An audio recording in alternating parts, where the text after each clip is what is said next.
is Allison Smith, and this is my story. I started out first party this year, and over the summer I was asked to be a first party leader by a good friend of mine, Hannah. And at first it kind of struck me as, oh Lord, oh goodness, I can't do that. And then after a few days later I was sitting there praying about it, and I felt really led to do it. And so I messaged Hannah back and told her that I would. And from the time that summer to the beginning of school, I didn't think much about it. And then whenever first party actually started, it really started to hit me. And that's where I am now. I got saved when I was 8 years old at White Oak Baptist Church. I've been saved for a little over 10 years now, but it's not always been very great. It's been very hard at some points of my life. When I was 14, I began my high school year, and that's when my depression had started. And I was being bullied and everything like that.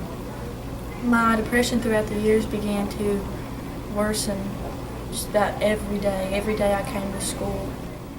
And every day I'd walk into school, I'd get looks. I would get coughs behind my back, calling me fat, the B word. I'd rather not say that one, but the B word. I'd get poor, ugly, just all kinds of words like that. And every day I go home, it made it just a little bit easier. But still, those thoughts were still in my head. And after hearing it so much, you really begin to believe it.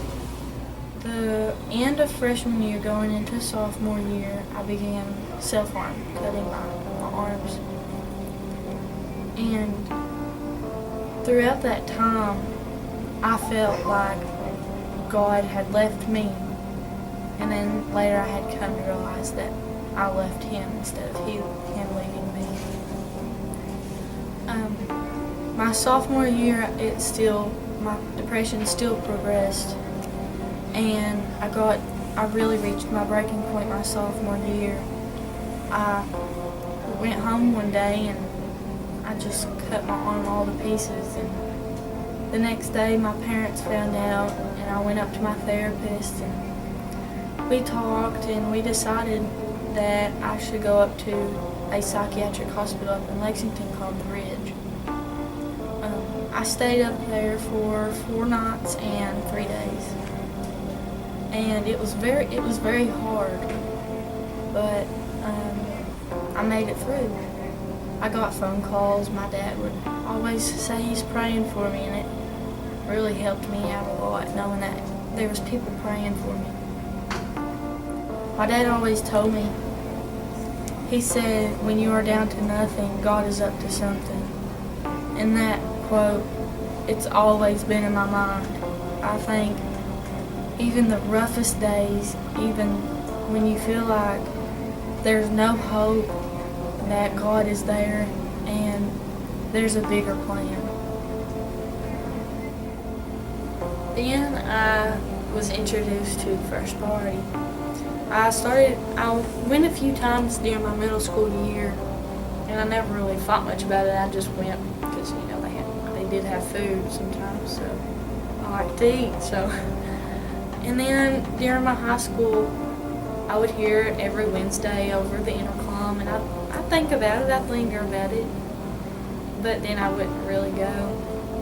So this year, like I said earlier, a friend had introduced me to being possibly a first party leader, and I thought of how great of an opportunity that would be to be a light to others, and to be able to tell my story and show how I have changed through knowing Christ and how it has emotionally changed me.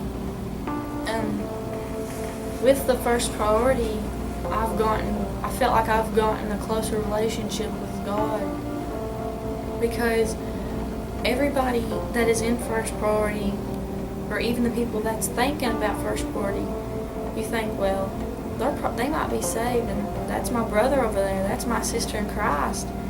You're like, we're going to heaven together. And like you just feel close. You feel like a community. And especially at the See You at the Pole Day, that really helped a lot. You could see everybody gathered around the pole, holding hands, praying for just people wanting to know Christ. For all those who are unsaved and not knowing Christ, we was all praying for them to know Christ. And it was awesome. But being in First Priority has not only helped me, I feel like it's helped others, knowing that there are people that do know my past, and they're sitting there thinking, well, she's got this past, how can she be a First Priority leader?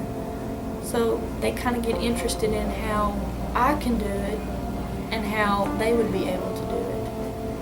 So I think that First Priority, it's for everybody. I love it. Everybody there, we're like a family. It's pretty cool. If we didn't have First Priority here, it would feel pretty dark and gloomy. With having First Priority, it's gave us a sense of hope. It's gave all Christians a community to be able to join together as one and to talk about Christ, because a lot of places they're not allowed to even say the word Christ or Jesus or anything like that. So I'm really thankful that we have First Priority, because without it, we would be lost. What I like about First Priority is that the ability that we have to reach out to others. During our time that we meet once a month, usually people who don't have anywhere to go, they'll just come there just to go because all our friends are there. And with them being there, most of them never really heard of First Priority. They've never really even thought about it. They was like, no, I'm not going to that because it's Christian-like. But a lot of times when we get people like that,